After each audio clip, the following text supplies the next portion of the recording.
ഞാൻ ഇന്ത്യയിൽ നിന്നാണ്, ഞാൻ കേരളത്തിൽ നിന്നാണ് എന്നൊക്കെ പറയാൻ ഹിന്ദി സംസാര ഭാഷയിൽ എങ്ങനെ പറയാ? May India say ഹൂം, may Bharat say ഹൂം എന്ന് പറയാറുണ്ടല്ലോ. ആ സേ എന്ന് പറഞ്ഞാൽ നിന്ന് എന്നാണ് നമുക്കൊക്കെ അറിയാം. അതിനിപ്പോൾ ഘാടി സേ വണ്ടിയിൽ നിന്ന്, ഗർ സേ വീട്ടിൽ നിന്ന്. എന്നാൽ ഇതിന് ഇനിയും ധാരാളം ഉപയോഗങ്ങളുണ്ട് സേ. അതിലേക്ക് ജസ്റ്റ് ഒരു വെളിച്ചം വീശലാണ് ഇന്നത്തെ നമ്മുടെ പാഠമുള്ളത്. നമുക്ക് കൂടുതൽ അറിയുന്നതിന് ഹിന്ദി യൂനി പുതിയ കോഴ്സ് തന്നെ തുടങ്ങിയിട്ടുണ്ട്, അതിലൊക്കെ നിങ്ങൾക്ക് ജോയിൻ ചെയ്യാവുന്നതാണ്.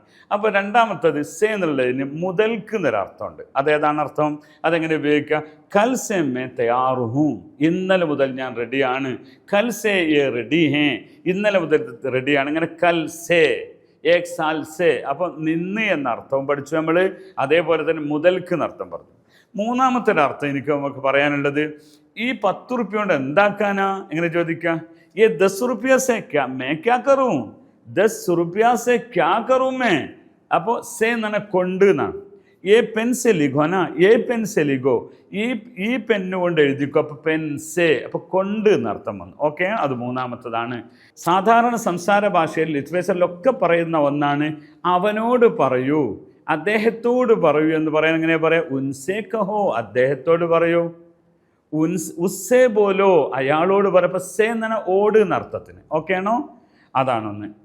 അടുത്തൊരു സംഗതിയുള്ളത് നാലാമത്തെ. അപ്പോൾ അഞ്ചാമത്തെ ഒന്നുള്ളത് ഇതിനേക്കാൾ എന്ന് പറയാം. അതിനേക്കാൾ ഇസ്സേ ബെഹ്തർ, ഉസ്സേ ബെഹ്തർ, ഉസ്സേ അച്ഛ എന്ന് പറയും. ഇസ്സേ അച്ഛ നീ തുമര പാസ്, ഇതിനേക്കാളും നല്ലതില്ലേ, അതിലും നല്ലതില്ലേ, അതുക്കും മേലെയില്ലേ എന്നൊക്കെ നമ്മൾ പറയില്ല. അതാണ് സേ എന്നുള്ളൊരു പ്രയോഗം. ആ സേൻ്റെ പ്രയോഗമാണ് അടുത്ത അഞ്ചാമത്തെ. അപ്പം ഉസ്സേ ബെഹ്തർ ദേദോ, ഉസ്സേ അച്ഛാ പക്കടോ എന്നൊക്കെ പറയും, അതിനേക്കാളും നല്ലത്. ഓക്കെ, ഇനി ആറാമത്തെ ഒരു ഉപയോഗത്തിലേക്കാണ് നമ്മൾ കിടക്കുന്നത്. സേ എന്നതിൻ്റെ തന്നെ അതെന്താണെന്നറിയോ നമ്മൾ സാധാരണ പറയാറുണ്ട്, ഒന്ന് ഉറക്കെ പറയൂ, ഒന്ന് പതുക്കെ പറയൂ, ശരിക്ക് ചെയ്യൂ എന്ന് പറയുമ്പോൾ എങ്ങനെ പറയാ?